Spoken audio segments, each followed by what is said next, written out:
This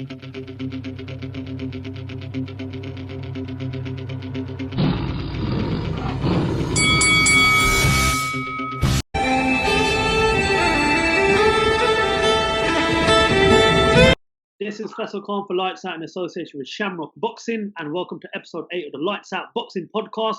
And with me, I'm joined by fellow Lights Out team members, Mohsin Gulsher, aka Ron, and the new signing, Montell, Dewante, Lowe. How's it going, boys? How's it going, all good, mate. All good. Before we get started, just want to remind the viewers out there, if you haven't already, please hit that subscribe button and make sure you're following us on all the social media platforms, Twitter, Facebook, and Instagram. And let's get started. Episode 8. We're going to talk about one of my favorite divisions in boxing today, the 147 welterweight division. And just kind of similar to the heavyweight division, we're 2 fights away from crowning an undisputed welterweight champion. When was the last time we had a welterweight undisputed champion? 2006, Zab Judah. So we're talking 15 years now. We're waiting for a welterweight champion. That's how exciting it is, the 147 welterweight division. The 3 current world champions, the Truth, Errol, Spence, the unified welterweight champion, the WBC and IBF champion. Bud, Terence, Crawford holds the WBO belt. And the man that just never wants to see him to go away is the Pac-Man, Manny Pacquiao, who holds the WBA belt. I'm going to start with you, Montz. The importance of these 3 fighting each other, not only to crown that undisputed king, but how important is it that the 3 best fight each other right now within the next 18 months to 2 years?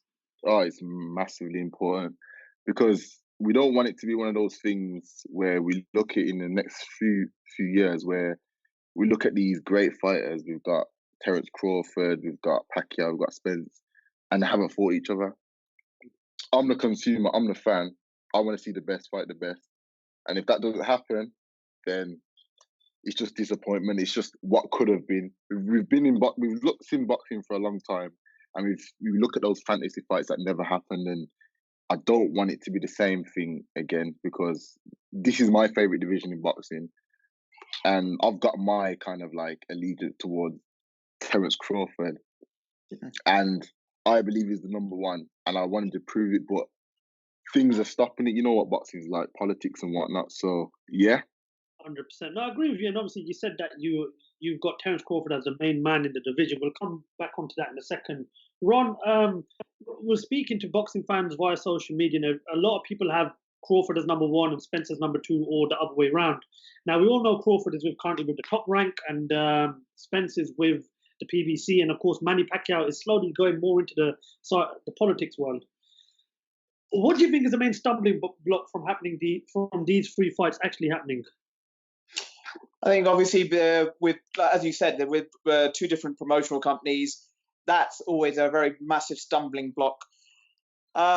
Could this be another Pacquiao Mayweather, but it happened a bit too late on in their careers? Just imagine if that happened 5 years before it actually did. You know, there would have been a better fight to watch. I think that's one. You can see Terence Crawford getting very frustrated because of the level of oppositional fighters that he's fought in comparison to what Errol Spence has faced. It's not very comparable between the 2. So, I mean, the promotional companies, I agree with Montz. They got to fight. That's what we're crying out for. We want to see out and out that number 1. We don't want to have hypotheticals. We don't want to be living in question marks. I mean, they're at, the peak years. Terence Crawford's 32. Errol Spence is 30.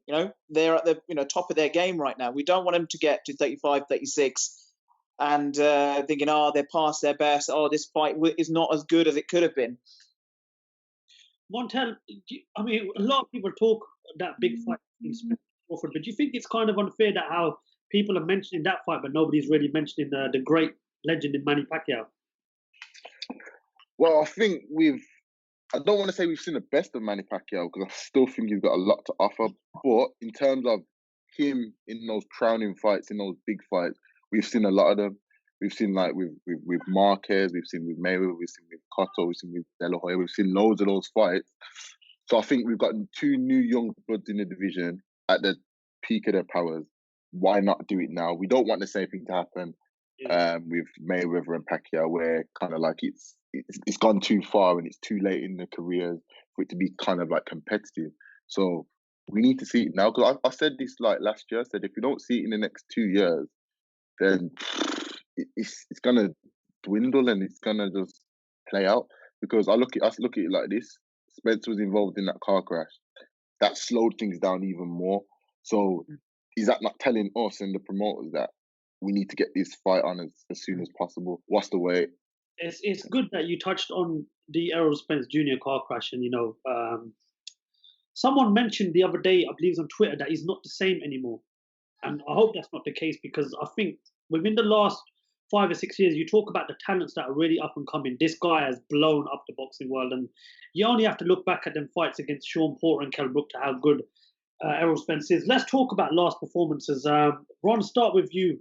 Talk to us about what you made of Errol Spence's performance against Sean Porter, because it was a thrilling 12-round fight, and it was the night that he was crowned a unified welterweight champion.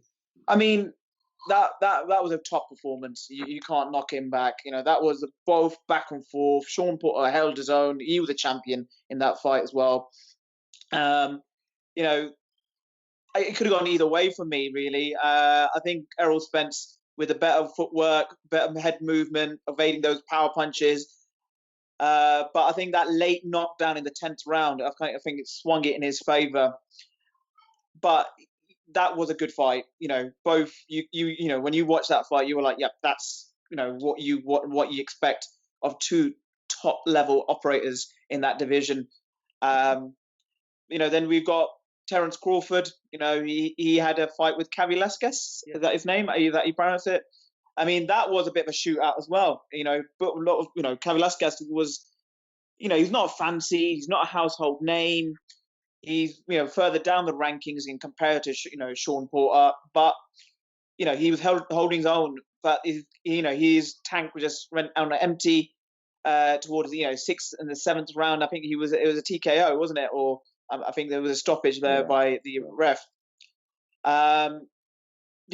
Who got more credibility after their last two fights? Obviously, without a doubt, it's going to be Errol Spence for his performance against a better level opposition fighter. But saying that, another name that we mentioned is Pacquiao.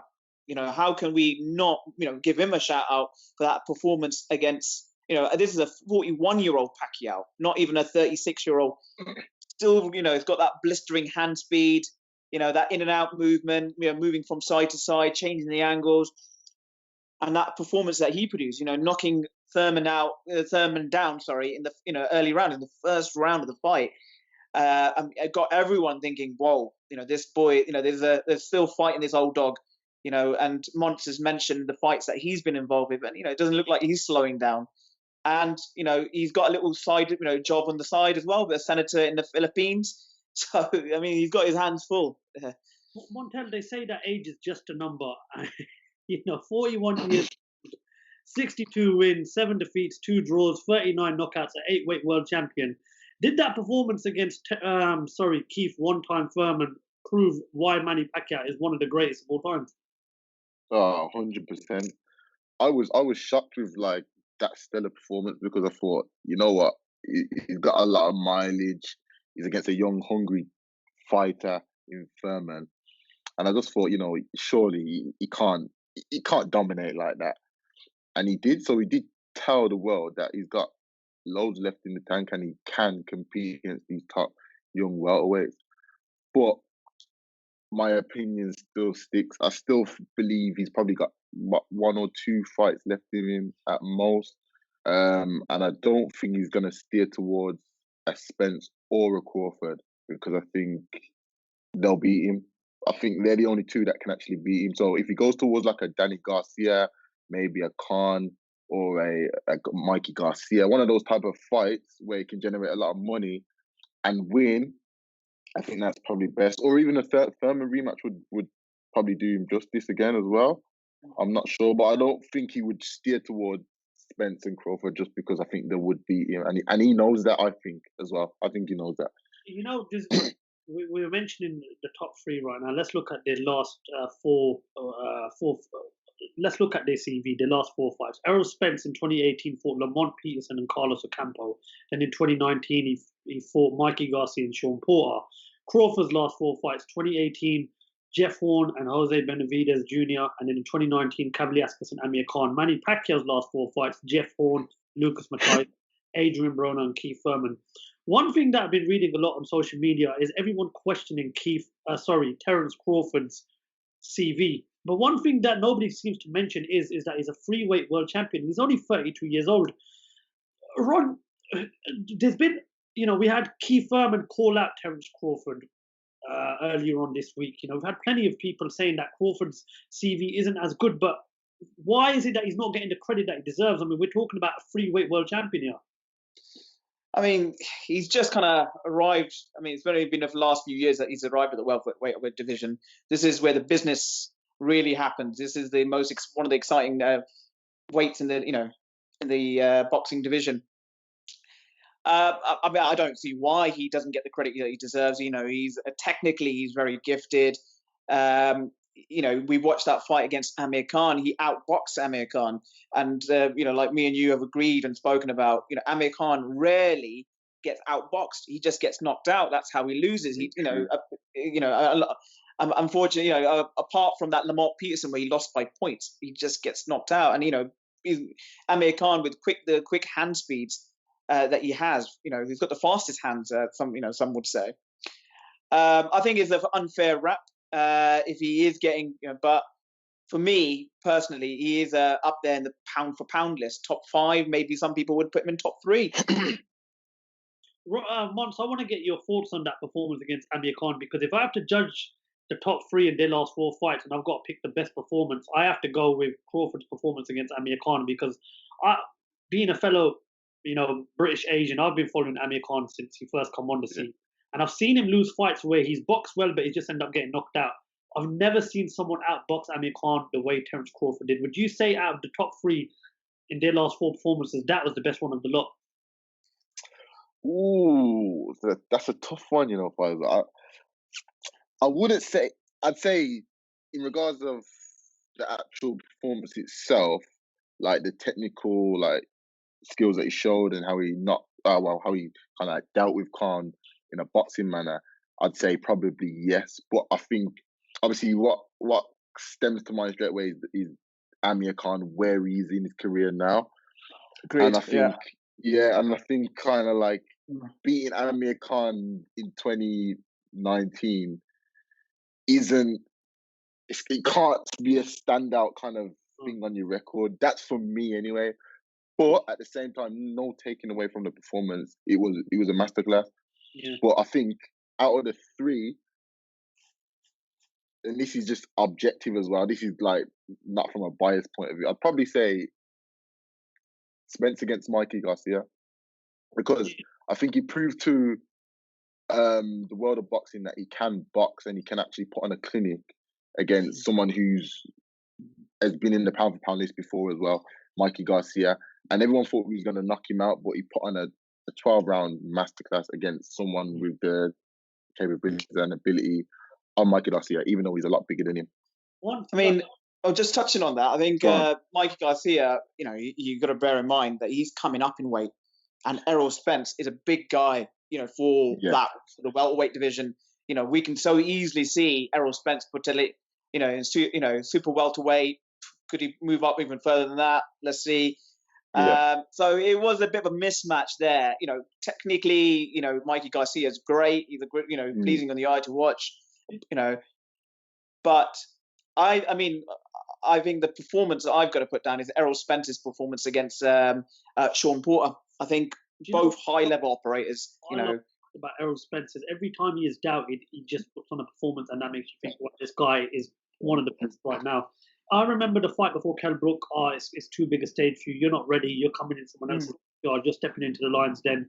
He stopped Kell Brook. I remember the performance against Mikey Garcia. You're fighting the 4-weight world champion. This guy's younger than you. He's stepping up. He's a hungrier fighter. He totally outboxed him. I remember the fight against Porter. This guy's more experienced than you. He's going to take you to deep waters, and you're not going to be able to keep up with that pace. Yeah. Sean Porter down in the 11th round. Do you not think with the Porter fight though? Just sorry to cut you off, Faisal, but do you not think with the Porter fight though? It was a close fight, fair dues. Porter did come to bring it, but I expected him to deal with him a lot more clinically than the affair was. So meaning that I thought he would probably win more rounds, because I think a lot of the rounds were close, and it was even like calls before the knockdown. It was going to be a draw, and I'm thinking, even though we know what Porter's like, he kind of fell into kind of like the fight that Porter wants more so than a clinic, if that makes sense. And I think Crawford would deal with Porter a lot more clinically than Spence did. That's my personal opinion. You see, that's a great point, but you have to remember one thing: Sean Porter, he's not a step over. The guy is a quality fighter. He's experienced as well, and he's a two-time world champion, and that's why it was. I always had Spence winning that fight. I did believe Spence would win that fight. I mean, look, if we, it was going to be different. You know, I mean, if we look at who Sean Porter's lost to, you know, I mean, he's got, I think, he has 3 defeats on his record.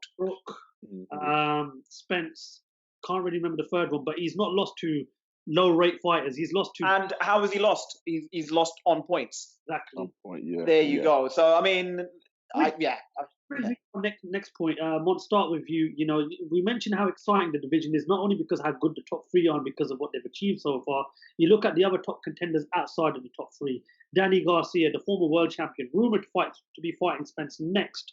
Keith one-time Thurman, the former world champion who lost his title to Manny Pacquiao last year. Mikey Garcia, 4-weight world champion. Kell Brook, who's still in the mix if he stays at 147. Sean Porter, perhaps the winner of Josh Kelly versus David Avanesian might fancy moving up to world level. Amir Khan, you guys, there's so many names right now. But Montz, if you had to pick one fighter out of the top 3 to challenge that top 3, who would it be? Ooh, good question. I think Danny Garcia would be my pick, because I still feel like Danny Garcia's got a lot to prove, and he's got a great resume as well. He's beat some top fighters. I think he came close in the Thurman fight. He came close in the Porter fight, and obviously it's been tough for him, like kind of trying to build it back. But I think in terms of talent and kind of like the finesse and kind of like the resume, I think he's the next man that one of the top 3 need on their record. I think if you can get Danny Garcia on your record in a fight, then I think that can move you up again. And I think for someone like Crawford, that would be a perfect fight for him. Mm-hmm. Yep, agreed. Yeah. Montz, fair enough. I mean, Danny Garcia, former world champion, you know, but the one thing they say about him is when he's stepped up to the elite level, and who he's lost to is Keith Thurman and Sean Porter, who are the former world champions. They say that he hasn't really gone on to that next level. But as you said, you know, to have his name on their record would be a big, big statement. And Danny Garcia is still young. He's still a quality fighter, still a good operator, and he still holds a threat to that top 3. Ron, out of the list that I've just given, is there anyone in that list or anyone outside of that list that you see challenging the top 3 right now? I mean, I'm a Sean Porter fan. You know, like I made my arguments earlier about him. You know, I feel, you know, he's going to be hungry to win that title back. You know, that would be a good fight against Crawford. You know, Crawford needs names. He's desperate for, you know, names on his CV that Errol Spence has got over him. You know, Danny Garcia, you know, he's lost against 2 top, you know, level fighters. You know, I remember the first time I heard of Danny Garcia when he, you know, that fight against Amir Khan, you know, when he viciously knocked him out. You know, he was getting outboxed, and then was it left hook? What was it? Or I can't remember. Good night, Amir Khan, and he did the chicken dance there. Mikey Garcia, I just don't think he belongs in the 147 division. I think he's too small. I think, you know, he's only in there for the money. You know, that's where the big fights are. That's where the big money is. I think he might possibly need to go down, fight maybe someone like a Lomachenko. That would be a better fight for him. You know, we haven't discussed Keith Thurman, and the problem with Keith Thurman is injuries. You know, he was inactive for far too long. You know, and he was champion, and there was a point of discussions where they were going to, you know, relieve him of his title. Then he took on that fight against Manny Pacquiao. But you mentioned earlier that he's been calling out Errol Spence, or is he calling out Crawford? Yeah, so that could be a good little you know, set of fights. Crawford versus Thurman, or Crawford versus Sean Porter. So that you know, if we could match make there perfectly. But out of them all, I would say Porter, and I agree with Montz about Danny Garcia. They're my next two to the hair. And if you want to take a really wild, further down the line, Ugas from the Cuban boxer. Yeah. Well, at 147, just give us a quick response. At 147, Mikey Garcia, can he go on to become a 5-weight world champion, or do you think he belongs down at super lightweight? Definitely belongs down at super lightweight. He can't win at 147. As Ron said, I think he's too small for the weight. I think he's a very good fighter, but I think he just bit off a bit more than he can actually chew with kind of like moving up to 147, because I think 147 is one of those divisions where you've got fighters that are basically fringe 154s. So Spence is quite big, even Porter's quite big. And if you look at them next to someone like Garcia, they're just kind of like mounting over him. You know what I mean? Yeah. So I think it's probably a bit too much. I think maybe against probably like the weaker fighters in the division, he could probably stand a chance. Like, and not come in Avenesian, I don't know, someone of that ilk maybe, but I just think the top guys, forget it. I think that he can do it at 147, but I think it's a big ask because I just really, okay. 4-weight world. Okay, well, let me ask you a question. Who do you see, Mike, out of the 3 or 4 names that we mentioned? Who is Mikey Garcia beating out those? I think right now he's more likely to beat Manny Pacquiao. Okay, that's probably the most likely. Yeah, that's probably the most likely. You actually see him beating Manny Pacquiao? Manny Pacquiao, and I respect what he's done for boxing. I can see Mikey Garcia. If he gets better and he can get used to the weight at 147 and he keeps on building, Manny Pacquiao's not getting any younger. But the older he gets, the better he gets. But I do think Mikey Garcia could do something at 147. If he can. Do you not think, no, Faisal, though? Sorry to cut you off. If he beats Pacquiao, and then let's say the proper guns in the division start surrounding him, like, what's he gonna do? Because I just think like all these guys are too big for him, and I think you can try and outbox him and whatnot, but they've got the power.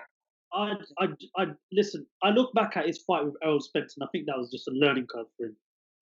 I think when you move up a weight in boxing, I don't think you should jump deep end. I think he should have had 1 or 2 warm-up fights and then looked at the likes of Spence and Crawford and maybe a Manny Pacquiao. I was kind of like a bit bamboozled when he moved up and they didn't look at Amir Khan as a potential opponent, because you got Amir Khan, who's a two-time world champion, former unified champion. You got Mikey Garcia, who's a 4-weight world champion. That fight would have made more sense, Maybe, I don't know, him fighting a Sean Porter made a bit more sense, but I don't know why they didn't look at that first. I mean, whoever was promoting him at the time really threw him into the deep end. And listen, yeah, of course, it wasn't a great performance, but it just goes to show that when you move up a weight, you've got to have that tune-up fight in that weight to get used to that. Yeah. And I just very harsh to put him into deep waters.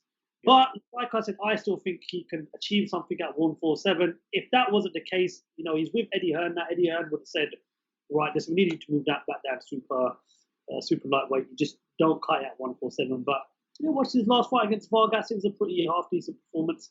I think the more experience at 147, the better he is going to become. And like I said, Manny Pacquiao, that's 41 years of age. That's the fight I think Mikey Garcia should be targeting. I don't think he's ready for a Crawford or a Spence. I think he needs another 1 or 2 more fights at 147. Yeah. Final question. Montz, hit it to me. Who is ranked 1, 2, and 3 in the 147 division? So